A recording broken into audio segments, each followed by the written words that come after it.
doing something special. So I'm sitting down with someone who sees more road violations before lunch than most of us will do in a year. He's been out there in the chaos. Colonel Bong Nebriha. Welcome, sir, and thank you for joining us. Thank you for having me, Andy. And I like the introduction of having who've seen so many violations before lunch. I guess that's very accurate, right?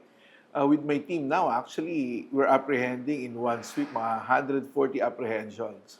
So that's even before 11 o'clock in the morning. Oh my gosh. So if you say I've seen so many violations before lunch, I guess that's pretty much accurate. So for my first question, Colonel, and I'm gonna hit you with a big one agad. Yes. What is the traffic rule or the most traffic rule that people violate? Well, the most common one, that would be disregarding traffic sign.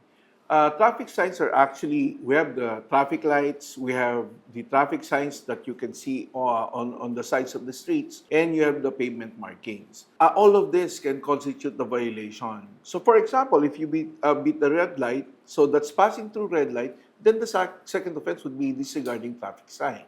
So if you are illegally parked and there's a sign there that says no parking, and that's double whammy because you're disregarding a traffic sign and then you're also illegally parked.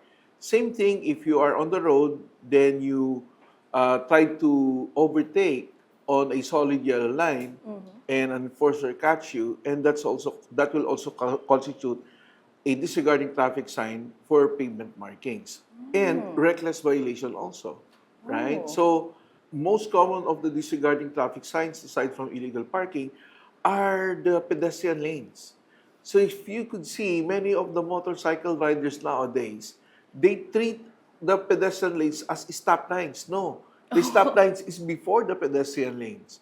So they stop there, they're blocking the path of pedestrians crossing the street. Now that we have AI, we can see everything. These violations our cameras are AI operated, so they will just click and click and click, and then you will receive your summons later. So, Colonel, when you apprehend someone, ano yung pinaka-common na nadidinig mo na excuse the moment that they put down their window? Pasensya na, hindi ko alam. Right? So, sometimes it's valid. Many of the drivers that we apprehended before came from the provinces, nearby provinces like Cavite, Laguna, Bulacan, Pampanga, no? And their common excuse when they come to Manila, for example, the busway, nobody's passing through the busway. Then let's pass through this, and later on they will be caught, and then they will say, hindi ko alam eh. Bawal pala dito. Yes, bawal yan. So those are the common alibis, no? Hindi ko alam. Then pangalawa is that hindi ko nakita. No? Hindi ko nakita, and then pasensya na boss, nagmamadali lang. So those are the things, common alibis. So or would you go, pasensya. Colonel, talaga na ignorance is not an excuse? Ignorance is not an excuse, but it's something that we are dealing with right now with driver's education. We've seen it on the road. It's not about apprehension or violations alone. This is all about road safety. Yes. So if you see someone who passes through the busway that they're not supposed to be in, you will catch them fine. You will fine them 5,000. But they will not realize what will be the consequences if I'll pass through this. Okay, if I will not be caught, I'll get through this at the end of Buendia, for example, and then I did not get caught. But that will reinforce. That's a negative reinforcement in a sense that pwede naman pala. Hindi naman pala ako mahuhuli. And then later on, you will get yourself in an accident, sometimes fatal at that, because the bus hit you or you hit a pedestrian or something. So all of this will pile up. This negative reinforcement will eventually become a bad habit. Yes. And bad habit that it's really hard to correct.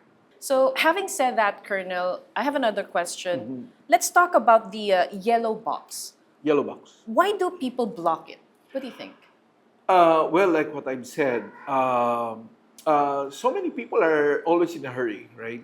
So they will see the green light, it's still green. Oh, I can still make it, I can still cross it, right? But intersections are different in sizes. Yes. There are wider and there are uh, just right, right? So when they see a green light and they think that they could still cross it, then later on it will turn yellow, then red, right? And then they'll find themselves in the middle of the road. So the best thing to do for a yellow box is that you need to wait. For example, you see that they're already slowing down. You wait for them to clear the road before you can proceed. If you know that you cannot proceed anymore, just stay and wait for the red light. Because if not, you will be caught in the middle of the road. Then you will be violating obstruction, right? Yes. The yellow box is there to keep it open, and so that all directions can use it when it's their time to go.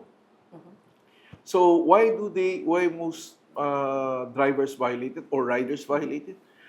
Maybe they're in a rush. One reason maybe is they're in a rush, and maybe sometimes they do not know the rule that you will be you will be ticketed for obstruction if you will be caught inside the yellow box. So remember, guys, when you see a yellow light, you have to yield. Yep. Okay, and when you see the red light, just stop. Yeah. Okay, so having said that, Colonel, let's go to another topic. Let's go with the roundabout. How do you actually use a roundabout? So in Tagalog, ito yung rotonda. Well, the basic rule for rotonda or roundabout is that the vehicles inside the roundabout has the right of way. So if you're just trying to get in, you need to yield to those vehicles already inside before you can join them. So that's the basic rule of thumb. But again, in the Philippines, when we tried it, we have major rotondas like Monumento, Welcome Rotonda, right? So if you see Welcome Rotonda, it's not a rotonda anymore because they block some portions of it. I think the existing rotonda is we have the Timog and Morato roundabout. We have the Monumento still existing. Is So- it the QC circle? po Yes. ba? Well, the QC circle, it's not really a roundabout. It's already a big circle road, right? So the roundabout is you can see end to end. Yes. So I think the Timog Murato, that's in the Timog area. So that's a roundabout and the Monumento. So these are roundabouts. The problem we have is that sometimes you have too much volume and Yes. people outside the rotonda they get impatient and they want to join in immediately. And the cutting of lanes, that's the worst thing that you can do in the rotonda, right? Some people will stay on the inner lane and then their exit is on the next exit and they will cut their way through, right? I mean, if you know that you will be exiting in the next intersection, try to merge already on the right so that when your exit comes, you can easily exit. And likewise, those who are joining, you join first the outer lane before you go to the inner lane. Yeah, so best to drive with a calm head. Yes, So, yes, bawal ang true, road true, rage. true. Colonel, since nandito na tayo sa topic, can I ask you, what is your traffic pet peeve? Nako, madami yata sa listahan ni Colonel. Yeah, when you say pet peeve, is that yung pinaka-the worst? Pinaka-ayaw mo. Pinaka-the worst, no? One is reckless driving. Because we've seen it on the road so many times, and these people who drives fast and do not changes lanes abruptly, and they do not consider or they do not give courtesies to other drivers. That always speed coupled with another violation can result to an accident. I mean, we've seen for one, I've seen so many faces of death on EDSA alone because of recklessness of other drivers. And, for some, these are just numbers. But these people who suffered injuries or even death because of road crashes, they have names, they have families, they have mothers, fathers, wives, sons, they have children. So it's hard because it impacts the family, it impacts the community. Would you say, Colonel, that defensive driving is the way to go? Yes, defensive driving really is the best way to go through point A to point B, right? And of course, being a defensive driver means that you are courteous, you are cool, and you just let all the stresses pass. You just make it pass, right? You do not consider, you do not pay Yeah. attention to it. You just let it go, because nowadays the stress level on the streets is so high that simple cutting can result to a road rage, That is right? true. So sometimes you will see drivers to drivers, riders to drivers, making obscene gestures or shouting at each other, cursing at each other. I mean, we do. I know the stress level, but I hope it will not go to that. Yes. That because that is the start of road rage. Yeah. You heard it straight That is the from start of Colonel. road rage. Huh? Yeah. Aggressive driving results to angry driving. Then later on, that's road rage. Defensive driving is cool. Yes. There you go. Okay, mentioning that, Colonel, would you agree that Filipino drivers are bad drivers?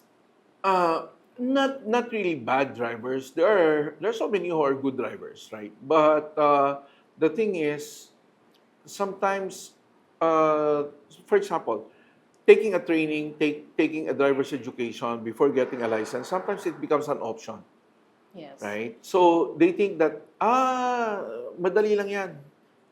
Tsaka hindi ko nakukunin yan, right? But the thing is, you're missing out on so many things.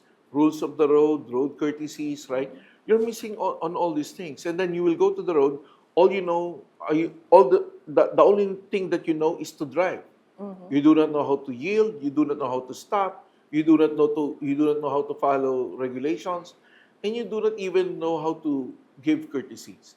And sometimes these things, tailgating, cutting off, this results into aggressive, angry driving, and then road rage. So sometimes it results to accidents. Yes. You're rushing through the streets, and then suddenly you will find yourself hitting a motorcycle with the rider and an angkas.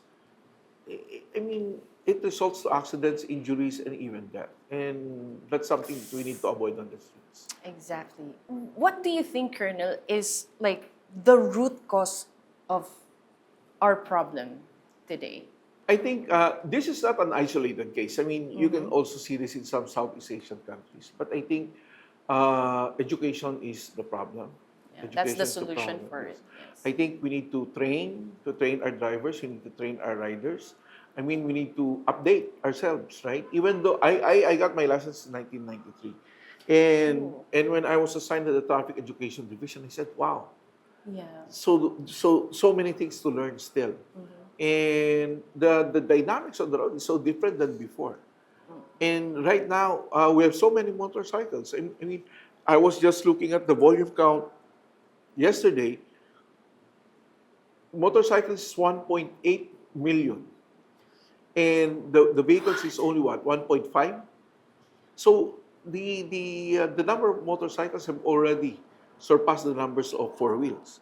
So there are more motorcycles here. So we need to adapt. So what are we going to do? So we need to watch out for motorcycles, right? Yes. And then likewise, the motorcycles, we need to educate them. We need to train them. We need to keep them following the rules. Because if not, right, it will be chaotic on the road. You know, Colonel, to be honest, one of the things that I truly appreciate, yung main progress natin, would be the process of getting the license. Yes. We've already gotten rid of the fixers. Yes. Hopefully, hopefully all over the country, right? Yeah. So the thing is, sometimes all these rules only applies to Metro Manila. When you go to the provinces, sometimes kamag-anak mo, kakilala mo, it's a small community. So I hope it's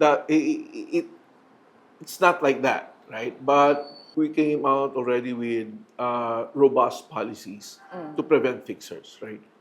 I'm not saying it's already a perfect policy or rule Yes. that we're following right now, But if we see loopholes or things that we need to improve on, then we will come up with addendum to improve it. Uh, I think that's the best way to do. The problem with this system that we have implemented, it's hard.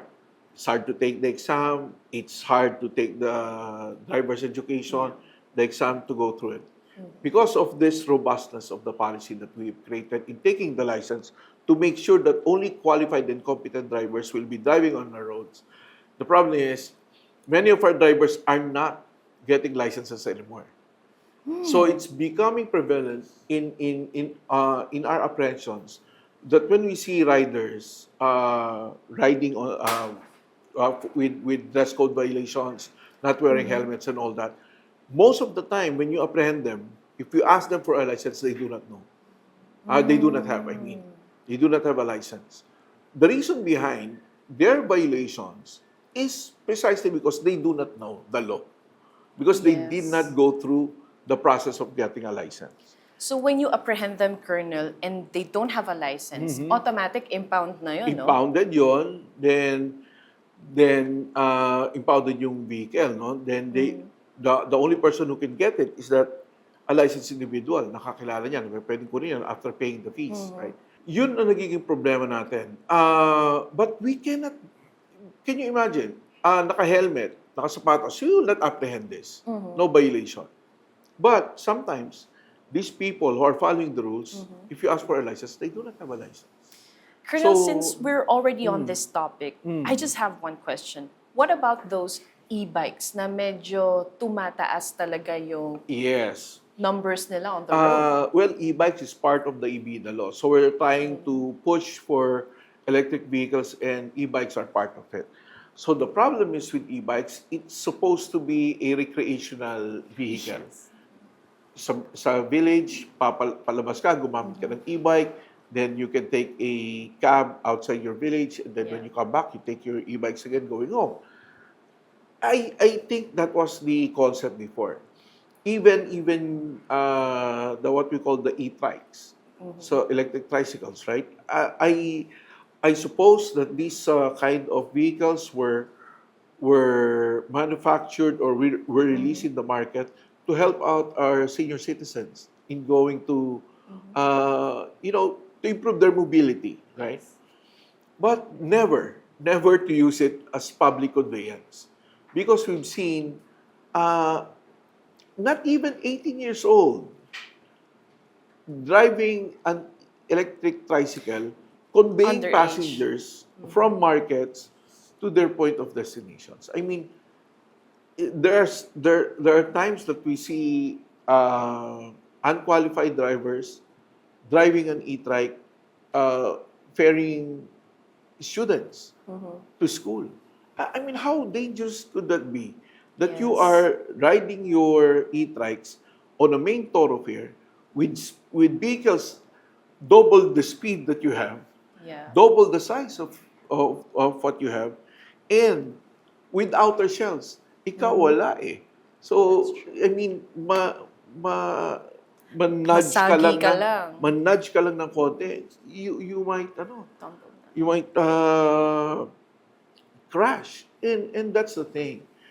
They think that it's okay, but it's not okay. So there must be no nonsense enforcement on our main thoroughfares, checking which e-trikes, e-bikes, or the kind that are allowed and not allowed. The LTO came up with a list, but I said, how hard for an enforcer to check all of this, Yes. right? I hope we can do with color coding maybe. So this is good, this is not good. So you put a sticker, you put a color, and something like that. We've pretty much covered everything, the do's and the don'ts, Yes. which brings me down to my final question. So, Colonel, having said all that, what's that one thing that you wish every road user understood? Wow. I think respect for other drivers. I mean, if you respect the life of other drivers, you will be courteous, you will drive defensively, that respect not only for the other drivers but also respect for the lives of your passengers, of yourself. I think that respect will take us safely to our destination and keep our roads safer.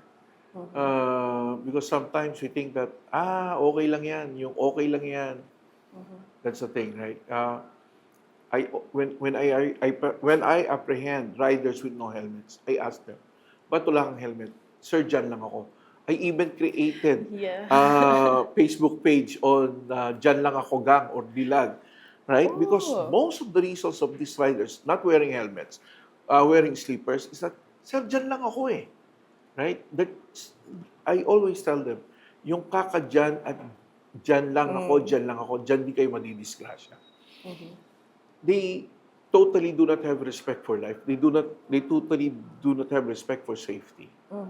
So that's why they do these things. They think they're invincible.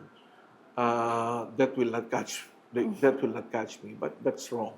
I mean, irresponsible driving, like drunk driving. I mean, how can you drive or ride intoxicated when your judgment is impaired, your balance is off, and then you will be riding in a highway? If you will crash, if for example, I have a friend who was trying to make a U-turn in Quezon Avenue. He saw a rider approaching fast. So he did not push through. He stopped. But the thing is, this rider crashed to his pickup truck. Oh no. Crashed to his pickup truck. Somersaulted maybe around 50 meters away from the scene. No helmet. Drunk. Did not survive the crash. My friend, who was just making a U-turn, who saw this rider approaching, already stopped. But that wasn't enough. So where did he end up? He ended up in jail.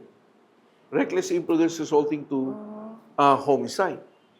I did not do anything. He called me in the middle of the night, but I did not do anything. Yes, but that's our law.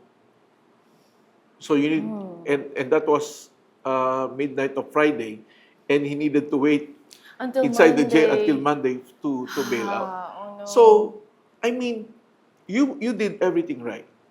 But because of other irresponsible drivers, now you are in jail. Right? Inconvenienced by the fact that he hit you, he died, and then you are taking responsibility for it. Just like the one in the exit of, I think it was in NLEX.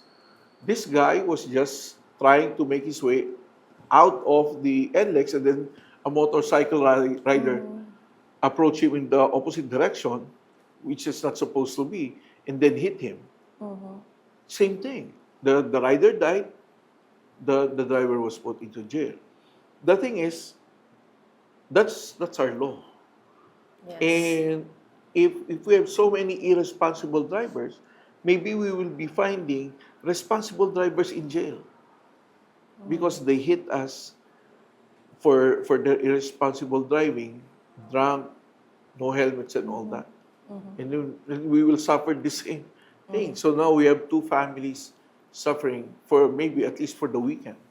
You know, adding to that, Colonel, I understand when you said na talagang respect, I think, is the most Yes. important thing, that you'd be, will be giving courtesy. Mm-hmm. You know, one trick that works for me when I'm driving, especially when I'm about to cross or approaching a pedestrian lane, I think of it as like, it's my sister Yeah. or my brother crossing, so I have to just be in a safe distance for them to feel comfortable in crossing the road. So, Colonel, before we wrap things up, I would like to ask you if you have any last message at all for our people. Well, to all our motorists, like what I've said, we need to respect life as it is. Ourselves, our passengers, other drivers, pedestrians, cyclists. Because it is only through this that we can make our roads safer for everyone. Again,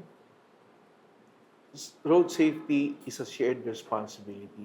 You cannot rely on government alone to make our road safety. If you are there, like what I've said, if you are part of the road system, you are part of the problem. But you can also be part of the bigger solution. So let's all come together. Let's collaborate. Let's unite in promoting road safety.